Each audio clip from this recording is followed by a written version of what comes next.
Понял, под моим управлением. Наблюдаю у вас 292 на 94. Hello guys, once again it's Matt, and today we have another video on the dev server. After the early video that I posted, we have the ground forces of the dev server.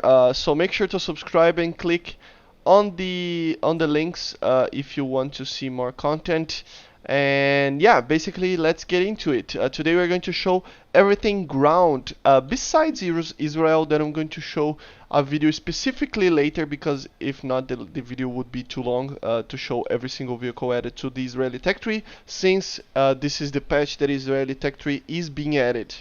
Not all everything is subject to change as always, and not everything was added as you saw on the Air Force video. No J8, for example, right now, even though the J8 is coming. No Mirage F1, no everything like that. No A10A late. So yeah, but let's get into it. The first one, as always, the US, starting from the left. We have the LAV-AD, which is the first LAV tank that we have, which kind of made me happy a little bit about it, but it is the air defense variant, which made me kind of, I don't know. I mean, it's still cool, but it's not the LAV that everybody wants, you know. But still pretty cool. It has the Vulcan cannon and Stinger missiles. It is the LAV chassis, as you see. Not a lot of armor, of course. It is APC. Amphibious. It is amphibious. Not a lot of power. Not a lot of crew. A lot of missiles and kind of a lot of ammo. Not really though for a Vulcan, you know. It has the smoke grenades. Has the Stinger missiles, the E variant and the K variant. Heat seeking, you know, all aspect missile. It has a lock range of 6 kilometers, so it is pretty cool. It is a manpad, not the greatest missile ever, but it is cool. And it has thermal visions for gunner and the commander, so it is pretty interesting. Another thing that I want to talk about is the ammo. Of course, it has the HVAP, which is pretty cool. And it has 70 millimeter gun. It's not exactly what it is. It has a rocket pod, a Hydra 70 rocket pod, that it can change from the second launcher here. It could have a rocket pod, which is pretty. I mean, why? But alright. I mean, I guess. I don't know. Americans are weird sometimes doing their vehicles. But yeah, this is for the USA, just one vehicle.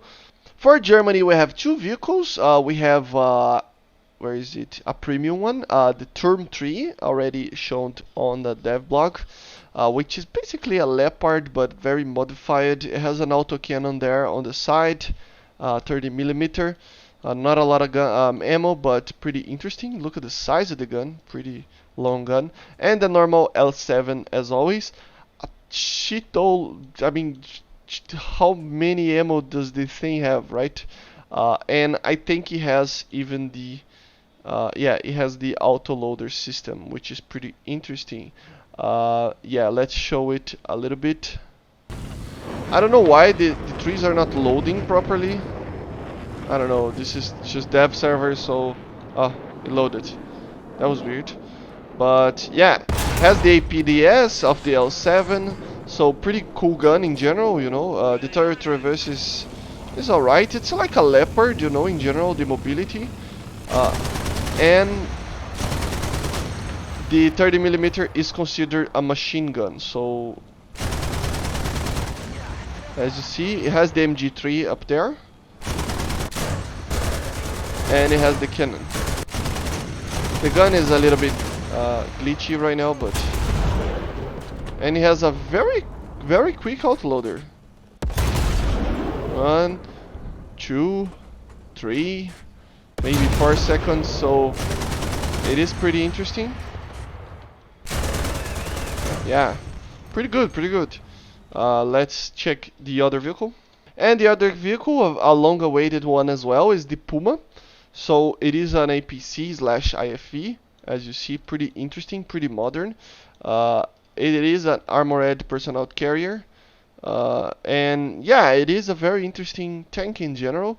The model of it was leaked a couple of years ago, I think, and of course doesn't have a lot of armor. It is a just a tiny little vehicle.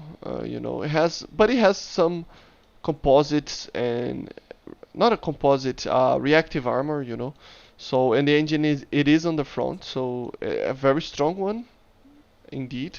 Uh, for the weight, it's kind of alright, but still, it is a very large tank. As you see, it's the size of a Leopard 1, kind of.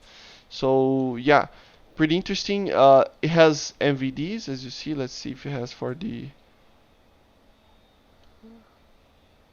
Interesting. It's a mainless turret. Ooh, that's pretty good actually.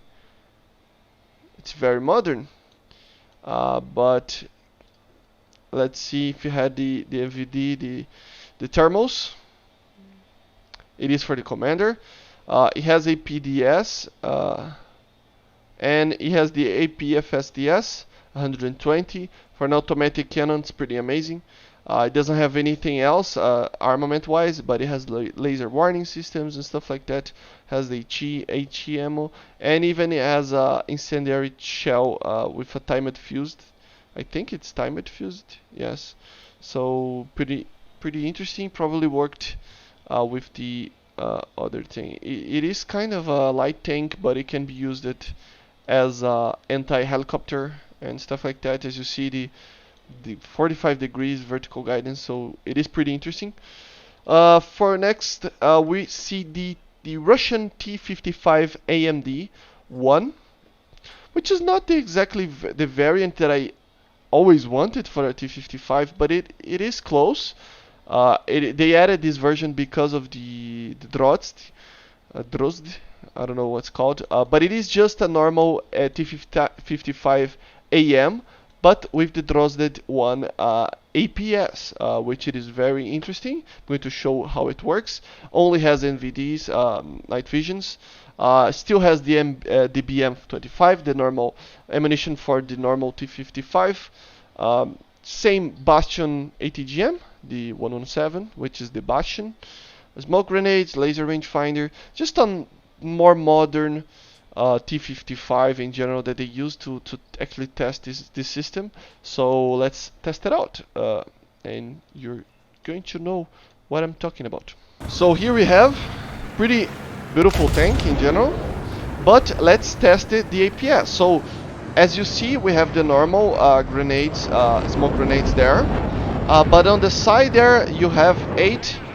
On both sides you have 8 actual grenades that, with the sensor that is, I think it's, where is it, the sensor? I really don't know.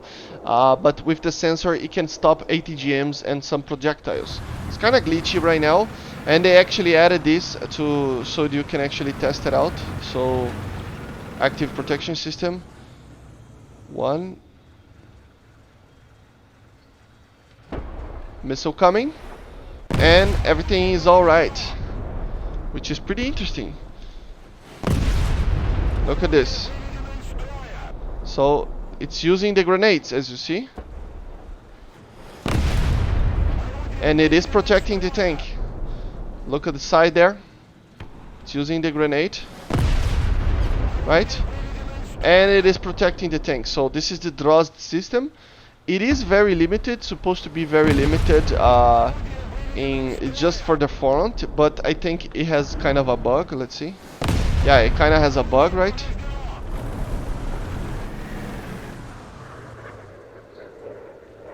Come on, launch another one.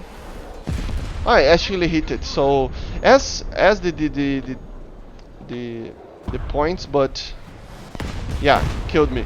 So it is only for the front, so you have to be careful with that. But it does protect against just normal ATGMs. It does protect against Mavericks, Hellfires. Hellfires, it depends on the angle, of course, because of the thing. As you see down there, going to put an arrow. You see a green line there, which is the actual active system working with the number 8 there, which basically means that it is protecting against the ATGM on that sector, and it does have 8 grenades. I'm going to test it again. See there? 7. So it counts to 0, and he only protects from the front of the aircraft. It's kind of like a shotgun that shoots against the ATGM and exploded before it hits the tank. It's funny because then it doesn't need the ERA, you know, that the normal T-55s have. So it is pretty interesting. So it is a very cool system, as you see. They are right here if you didn't see before. Other systems that were added in real life aren't added yet, like the T90, for example, in real life had this type of system. But the T90, for example, have the passive APS. And for Great Britain, we have a new Challenger 2, the Black Knight, which is just a normal Challenger 2, but with the APS. As you see, the APS is here. It's way more potent than the Drozd of the Russians, but still pretty interesting. It can take even targets from the side and stuff, so it is pretty interesting. I hope we see that on the Abrams. I think there's a version of it that used it, I think. And the T90, of course, has these in real life as well, these active protection systems, as well as the IRCM that I tried to test it out, but it didn't have the thing that should you should use for testing. So it is just a new Challenger, nothing much to tell you. L27, night visions for commander and the gunner, and laser warnings. Just a normal Challenger, but with the APS, so a lot more survivability, especially when defending against Mavericks and Hellfires. Japanese didn't receive anything that I know of. The Chinese actually received 2 tanks, which is pretty cool. The first one that we're going to talk about is the ZTZ or the ZTZ 88A, which is basically a tank from basically derivative from T-54. As you see, it is still kind of a T-54. It has the plate that doesn't have the filter of the tank. Has some skirts, but the main difference is that it has, I think it's even 67 degrees, so it's a lot more sloped, the armor.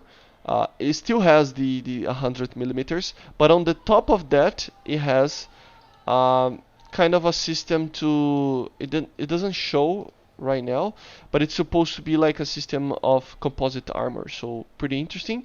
And the gun is the L7 copy, the Chinese L7 ZPL 94.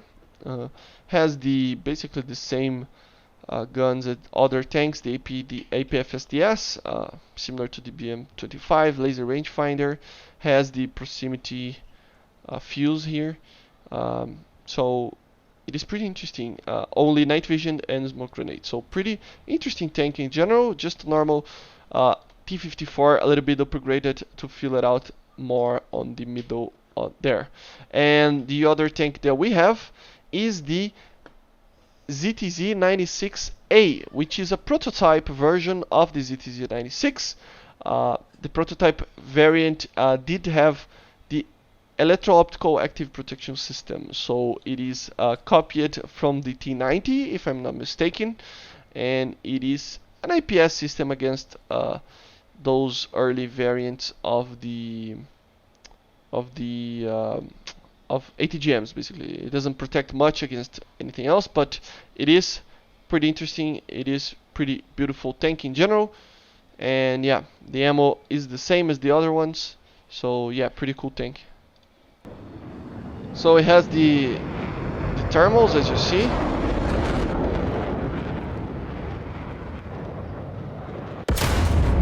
And yeah, it's pretty old system, and it does have the IRCM, as you see. It's basically like a T90 the way it works. So it is a very interesting tank, for at least being a premium, you know. It doesn't have a lot of armor, but with this ammo and stuff, I think it's worth it. Being such a top tier tank. So yeah. So as you see, the ammo that it has, it is the 125i, which is the same ammo as the other ones. So it is pretty interesting. And I think there's one more. Oh, M3A3 first PTG, which is early Stuart, I think, from the capitalist China, USA. So yeah, just a premium low tier tank here.